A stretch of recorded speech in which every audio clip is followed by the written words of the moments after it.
pagi semuanya. Baik, assalamualaikum warahmatullahi wabarakatuh. Sebelum pembelajaran pada pagi hari ini dimulai, marilah kita berdoa terlebih dahulu agar pembelajaran dapat berjalan dengan lancar. Silakan ketua kelasnya untuk memimpin.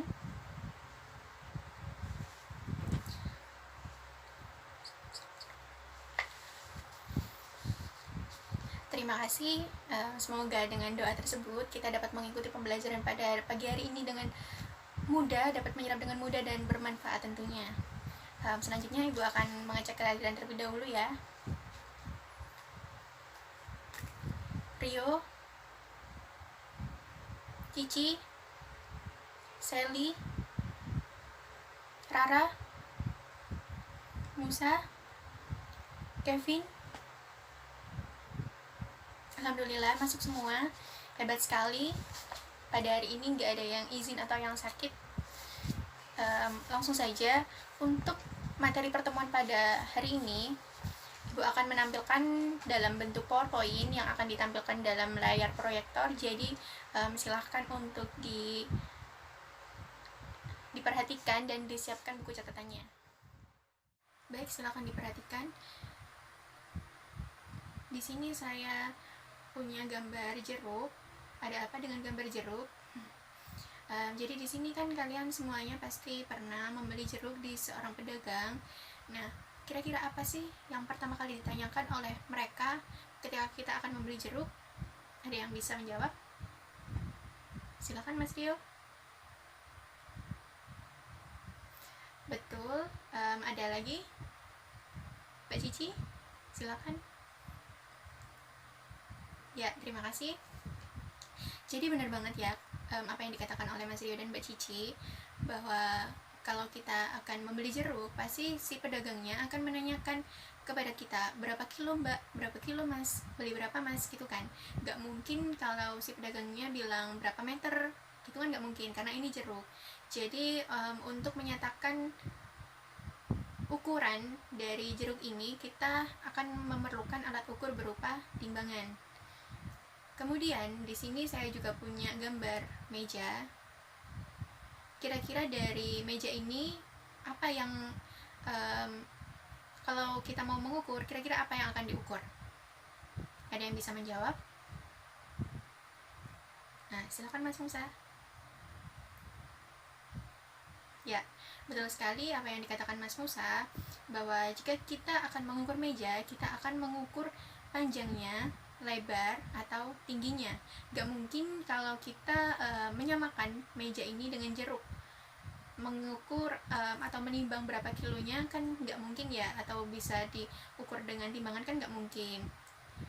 Jadi untuk mengukur panjang dari meja ini, kita memerlukan alat ukur berupa roll meter.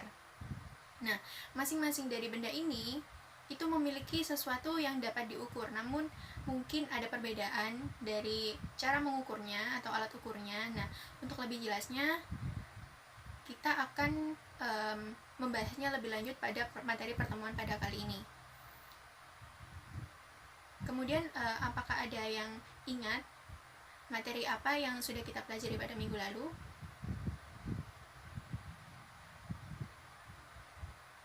Ada yang ingat?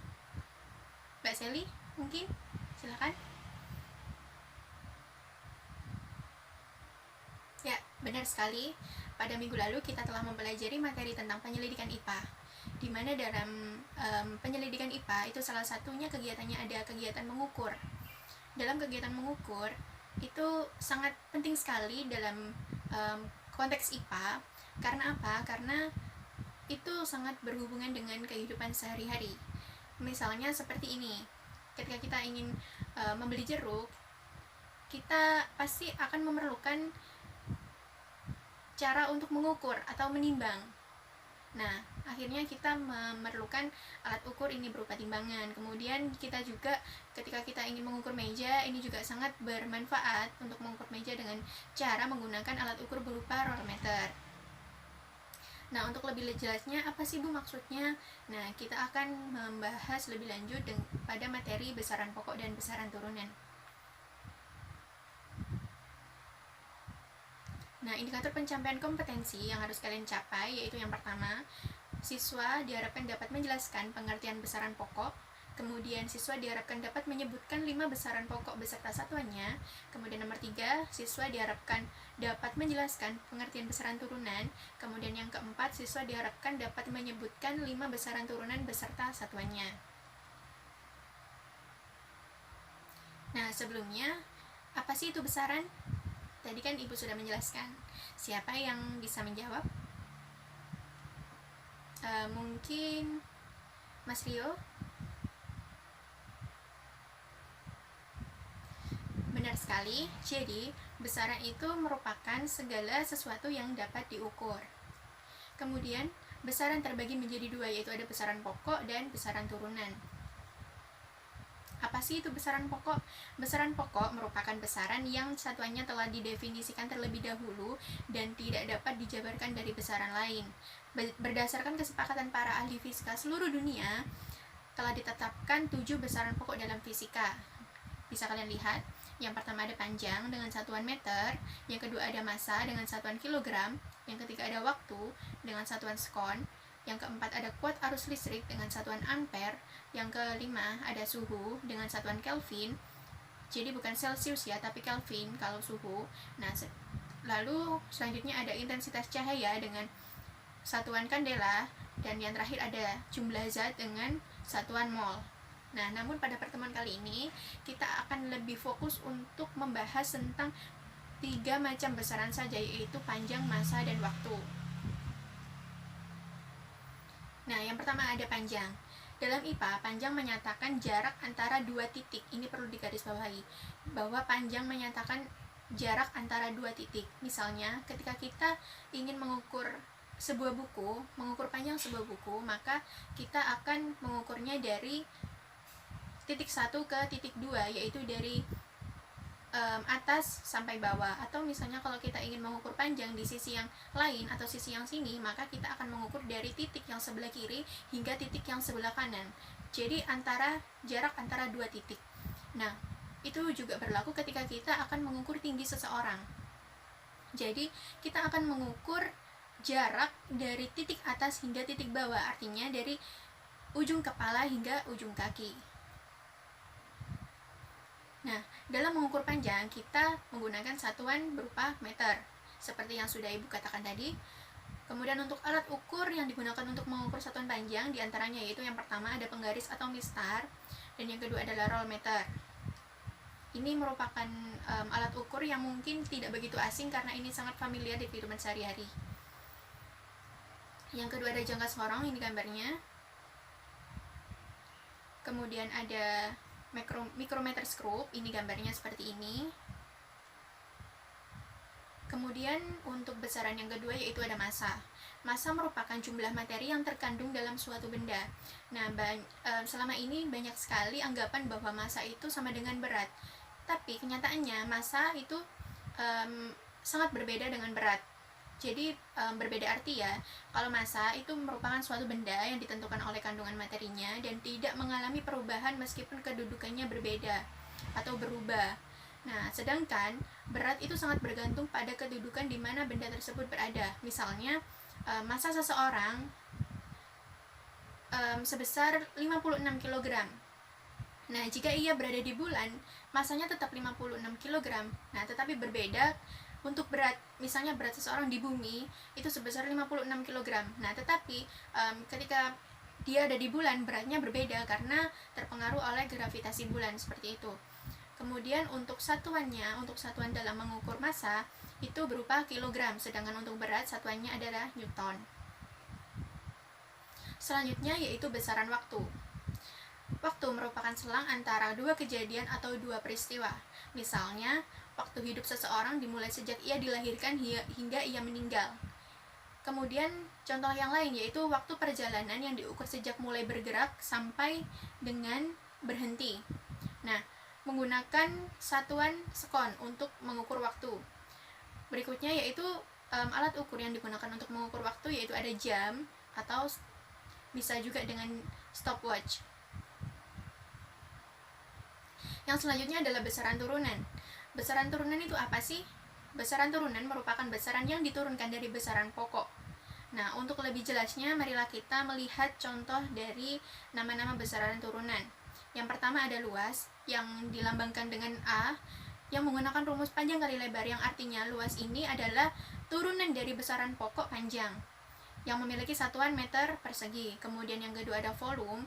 Volume yaitu lambangnya adalah V, yang memiliki rumus panjang kali lebar kali tinggi, yang artinya volume ini juga turunan dari besaran pokok panjang dan memiliki satuan meter kubik. Yang ketiga ada massa jenis. Massa jenis memiliki lambang rho dengan rumus massa per volume, memiliki satuan kilogram per meter kubik. Yang keempat ada kecepatan dengan lambang besaran turunan V dan memiliki rumus perpindahan per waktu, memiliki satuan meter per sekon. Dan yang kelima ada percepatan dengan lambang A dengan rumus kecepatan per waktu dengan satuan meter per sekon kuadrat. Nah, begitu juga dengan gaya, usaha, dan energi, tekanan daya, dan momentum. Itu juga semuanya di sini merupakan turunan dari besaran pokok dan memiliki rumus masing-masing. Dan bisa dilihat ya, ini adalah satuannya. Untuk selanjutnya, kita akan membahas satu persatu, namun mungkin ada beberapa saja yang akan kita bahas pada pagi hari ini. Yang pertama ada luas. Nah, luas di sini merupakan turunan dari besaran pokok panjang. Misalnya, untuk benda yang berbentuk persegi, luas benda dapat ditentukan dengan mengalikan hasil pengukuran panjang dengan lebarnya. Misalnya, ini adalah rumusnya, luas sama dengan panjang kali lebar. Nah, di mana panjang sendiri memiliki satuan meter, kemudian lebarnya juga memiliki satuan meter, sehingga ketika dikalikan, satuannya akan menjadi meter persegi. Selanjutnya ada volume. Volume ini merupakan besaran turunan yang berasal dari besaran pokok panjang juga.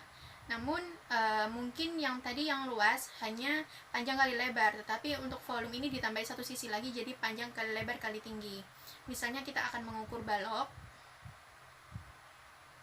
Nah, untuk mengukur balok itu dapat ditentukan dengan mengukur terlebih dahulu panjangnya berapa, kemudian lebarnya berapa, dan tingginya berapa. Kemudian kita kalikan. Ini ya rumusnya, misalnya volume sama dengan panjang kali lebar kali tinggi, di mana masing-masing memiliki satuan meter. Jadi ketika ketiganya dikalikan akan menghasilkan satuan meter kubik. Nah, untuk rumusnya ini tergantung bagaimana bangunnya nanti, bagaimana bentuknya nanti. Jadi ada rumusnya masing-masing ya. Kemudian yang selanjutnya adalah konsentrasi larutan. Di sini untuk rumus konsentrasi larutan adalah massa zat terlarut per volume pelarut. Nah, untuk lebih jelasnya marilah kita melihat contoh soalnya. Rina membuat larutan gula dengan mencampur 5 gram gula ke dalam 250 ml air sebagai pelarut. Kemudian tentukan konsentrasi larutan gula tersebut. Nah, untuk menjawabnya kita harus memasukkan rumusnya terlebih dahulu. Konsentrasi larutan sama dengan massa zat terlarut per volume pelarut. Nah, massa zat terlarutnya sebesar 5 gram. Kemudian untuk volume pelarut yaitu air sebesar 250 ml. Nah, kemudian kita bagi menghasilkan 0,02 gram per mililiter. Selanjutnya yaitu laju pertumbuhan. Rumus laju pertumbuhan yaitu tinggi akhir dikurangi tinggi awal, lalu kemudian dibagi dengan waktu. Nah, untuk mempermudah atau untuk lebih pahamnya, kita langsung saja ke contoh soalnya. Tinggi tanaman kacang hijau di minggu pertama sebesar 2 cm, kemudian pertumbuhannya di minggu kedua adalah 4 cm. Berapakah laju pertumbuhan tanaman kacang hijau tersebut? Nah, untuk mengetahuinya, kita langsung masukkan saja rumusnya. Laju pertumbuhan sama dengan tinggi akhir dikurangi tinggi awal, langsung dibagikan dengan waktu. Tinggi akhirnya yaitu ada di minggu kedua sebesar 4 cm, kita masukkan, kemudian dikurangi tinggi awalnya yaitu pada minggu pertama sebesar 2 cm, kemudian kita kurangi 4 kurangi 2 sama dengan 2, 2 per 2 sama dengan 1, sehingga menghasilkan perolehan 1 cm per minggu. Nah, apakah ada ditanyakan? Tidak ada. Baik. Oh, ada yang ditanyakan Mas Rio? Oh ya, untuk penggunaan jangka sorong, sebentar. Untuk penggunaan jangka sorong atau micrometer scope, Baik, dari pelajaran hari ini mungkin ada yang tahu apa sih kira-kira manfaat dalam mempelajari besaran untuk kehidupan sehari-hari? Yang bisa boleh angkat tangan. Baik, silakan Mbak Rara. Ya, terima kasih. Benar sekali apa yang dikatakan oleh Mbak Rara. Jadi dengan mempelajari besaran itu sangat bermanfaat sekali untuk kehidupan kita, karena misalnya ya, salah satunya ketika kita akan melakukan pengukuran terhadap suatu benda, jadi kita itu sudah tidak lagi bingung tentang cara mengukurnya. Jadi kita dapat mengukurnya dengan tepat sehingga ukuran itu dapat dinyatakan dengan pasti. Kemudian ada lagi yang bisa? Silakan Mbak Sally. Ya, terima kasih. Jadi benar juga apa yang dikatakan oleh Mbak Sally. Misalnya kita akan membuat kue. Nah, dalam pembuatan kue tersebut tentunya kan ada takaran-takaran bahan. Nah, dengan mempelajari besaran ini kita sudah tidak lagi bingung kembali mengenai takaran-takaran bahan tersebut. Jadi kita bisa melakukan penakaran dengan alat ukur yang sesuai dan dapat menyatakan ukurannya dengan pasti, seperti itu. Kemudian untuk minggu depan kita akan mempelajari tentang materi satuan baku dan tak baku. Jadi untuk PR-nya silakan dicari perbedaan antara satuan baku dan satuan tak baku. Nah, jadi itu ya PR-nya. Silakan dicatat dan diingat-ingat. Gak usah ditulis, gak apa-apa. Jadi nanti langsung saya tanyain aja secara lisan apa perbedaan dari satuan baku dan tak baku. Seperti itu ya. Terima kasih untuk pembelajaran pada pagi hari ini. Kalian sangat luar biasa, semangat dan aktif sekali.